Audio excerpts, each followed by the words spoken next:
Welcome, ladies and gentlemen, to another exciting episode of This Is Our Life. So this is going to be a quick video because we're about to head out and do something. This deals with Darlie Routier and her case. Not all that directly. My main point in this video is how do you say the corruption in Kerr County. And I haven't lived in Kerr County in a long time. I moved there right after high school. This was a long time ago. What was that, 30, 35 years ago?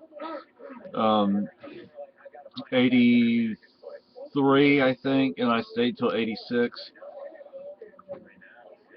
And there are a lot of things about the Darlie Routier case that definitely need to be looked at. First of all, there is no freaking way she did that to herself.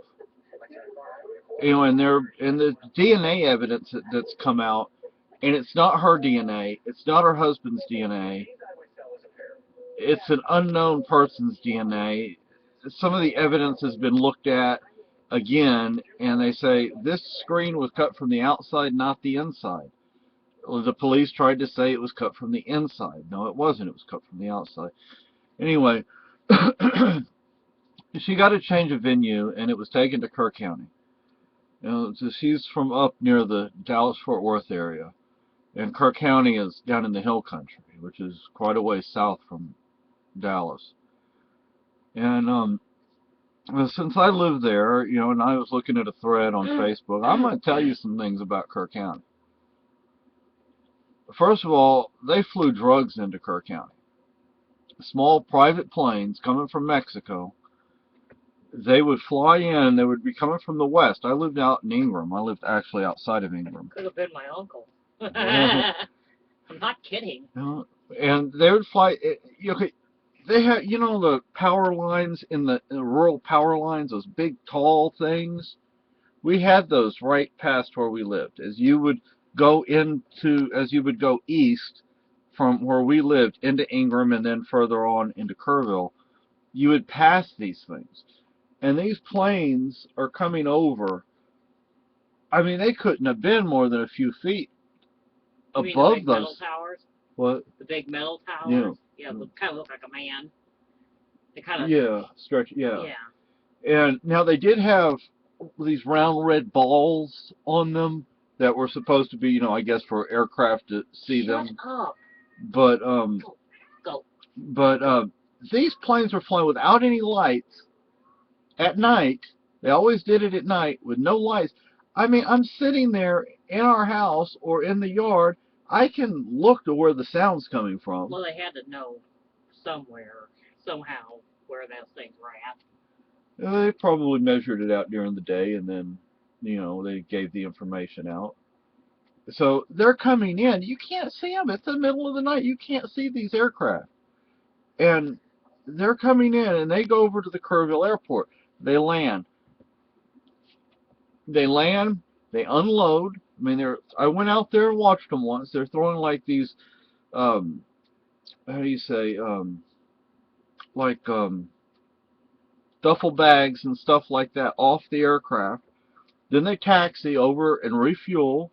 And they taxi and take off again. There was this family out in Ingram. You know, they had a ranch. And I thought we called it the Devil Ranch, but I've looked it up online, and according to what I found online, it wasn't called the Devil Ranch, but that's what I remember it being called. Maybe that was just what we called it, regardless of what they called it in the media. And this family, a lot of people, a lot of ranch families, you know, those kind of families would hire drifters to work on their ranches. And this family would torture and murder these drifters. And because this family was one of their own, so to speak, you know, one of the Kerr County families, yes, they were eventually caught. They were tried. During the trial, they got to live at home. During their appeal, they got to live at home. I went by their house. I was thinking, oh my gosh, you know, they're, what is it going to look like? You know, I thought it would be like, Well, I think they do during their court cases until their judge well, hands them a sentence. it depends on the Well, person. I mean, Like Darlie Routier didn't get to live at home. well, I've known they get to, unless they're in on something really bad. Well, And murder, can't get bail. torture and murder of multiple people. Come on, let's go. Okay. So, you know, this family, they got to live at home. And they didn't get the death penalty. They didn't get life in prison. I don't remember their sentence, but it definitely wasn't life. There was this illegal alien who got, he was working on one of the ranches. The ranchers didn't get in trouble for hiring an illegal, but the illegal, even though there is proof that he was working on the ranch, he was at the ranch at the time of the murder, he still got the death penalty. So, Yeah. you know, and it's not like the sheriff's department and the police department don't know about the drugs and everything. They know about that stuff. It's just corrupt. They're probably helping bring it in.